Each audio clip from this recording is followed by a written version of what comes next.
It is 7:04 on a Tuesday morning in August, and you are standing alone in your kitchen eating breakfast in complete silence.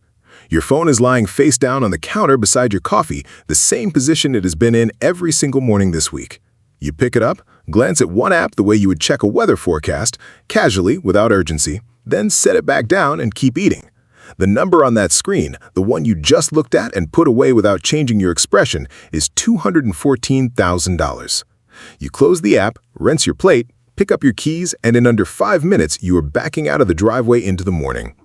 You drive to work in the same car you've driven for 3 years, park in the same spot, and wave at the same security guard at the front door. You sit at the same desk in the same open-plan office, open your laptop, and begin the morning the same way every person around you begins it. Nobody in that building knows what just happened in your kitchen. Nobody would guess it from looking at you, and that is no longer an accident.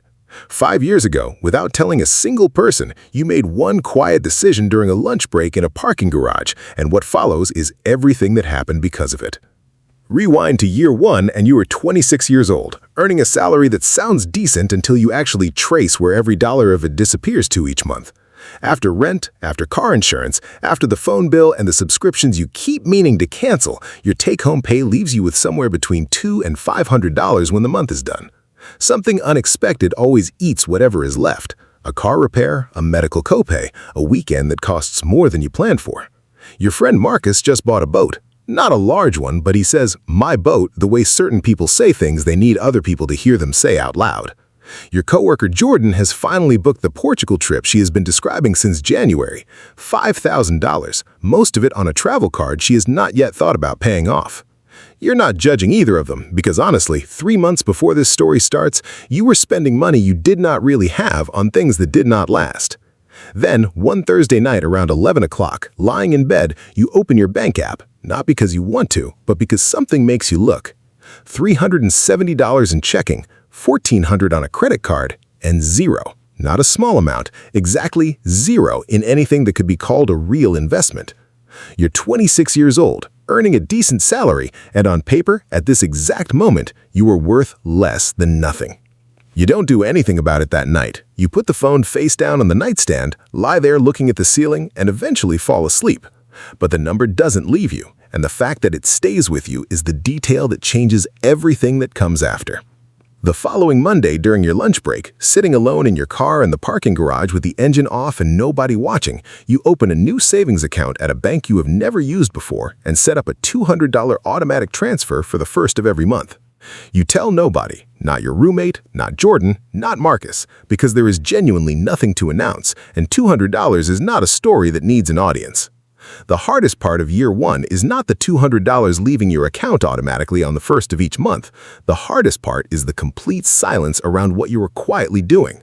There is no scoreboard, no milestone notification, no external confirmation of any kind that something real is beginning.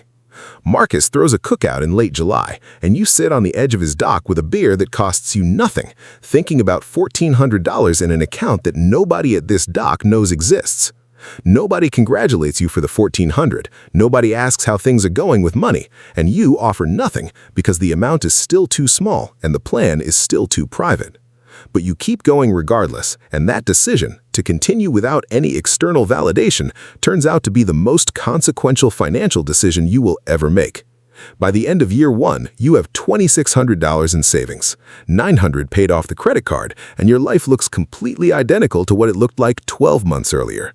Same car, same apartment, same job, same clothes, and you are beginning to understand that the sameness is not proof that nothing is happening, it's the proof that something is.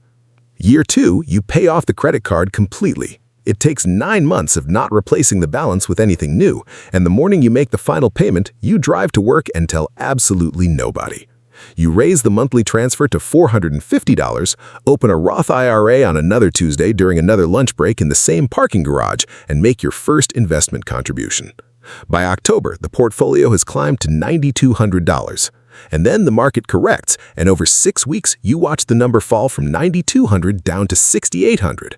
You check the app 4 times in a single day, looking for a different number each time and finding the same declining one every single time. Then, you make the decision that separates people who actually build wealth from people who only intend to. You stop checking the account entirely. Not because you've given up, but because you now understand that what you are building doesn't need you watching it every day. It needs you to leave it completely alone and keep contributing. Jordan comes back from Portugal in October with a camera roll of stunning photos and $4,100 still sitting on the travel card, now making minimum payments heading into winter. You tell her the photos are beautiful, and you genuinely mean it, and you don't think about it again after that. Year 3 is where the math starts doing something to you that's not exciting, just quietly, persistently different from how money has ever felt before. The kind of different that only happens when something boring has been running in the background long enough to become something else entirely. In March, the account crosses $40,000.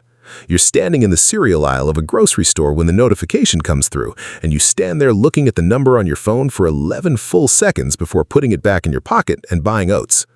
Nobody in that store knows what just happened, nobody at your office knows, and your mother is only aware that you are being smart with money, which is what she says when she wants to be encouraging without knowing anything specific. That summer, at a family gathering, you meet an older man your uncle knows named Raymond, 68, quiet, wearing a plain fleece jacket that genuinely looks older than your car. Someone at the gathering asks him, half joking, why a man who spent 30 years building commercial real estate still drives the same 10-year-old pickup truck he's always driven. Raymond pauses and says, the truck doesn't know what he is worth, and neither does anyone who sees him in it, which, he says quietly, is usually the entire point. Nobody laughs, nobody responds, and within 30 seconds the conversation has moved on to something completely different. But that sentence stays with you for the rest of the evening, and then on the drive home, and then again the following week sitting at your desk on a Wednesday afternoon. It doesn't leave. In year 4, your income goes up, a promotion, $11,000 more per year. You don't upgrade the car, you don't move to a nicer apartment, you don't change a single visible thing. You raise your monthly contribution to $1,000 and open a taxable brokerage account alongside the retirement account.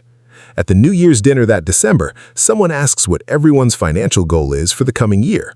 Marcus says he's finally going to get serious about investing this year, for real this time. Jordan says she genuinely needs to clear the Portugal card once and for all. You say something about wanting to stay consistent, the table moves on immediately, and you sit with $97,000 on paper that nobody at that dinner knows about. The gap between what people assume about you and what is actually true has been widening for 4 straight years, and you are the only person in any room you enter who can see it. Year 5 starts the way every other year has started. The transfer fires on the 1st of the month. You don't mark it, you don't post about it, you say nothing to anyone. In April, the number crosses $150,000. In June, it crosses $180,000.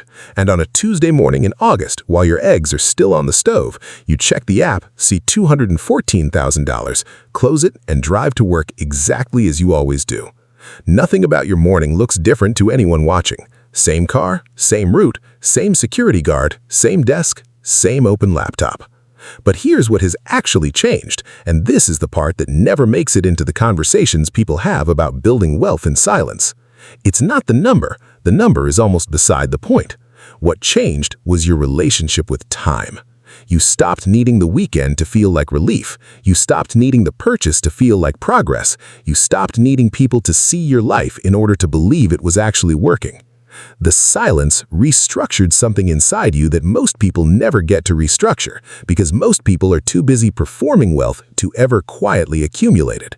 And the distance between performing wealth and accumulating it, that exact gap right there is where most people stay financially stuck for the entirety of their lives. 5 years of silence produced neither a story worth telling at dinner nor a lifestyle that anyone near you can see. It produced a number nobody can look at, a habit nobody can interrupt, and a patience that nobody around you has held long enough for it to actually matter. Marcus is already talking about a bigger boat.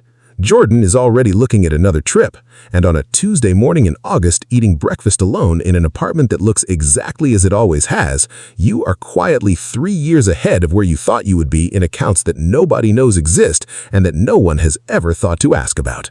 Nobody knows. That's not a problem. That is the whole point.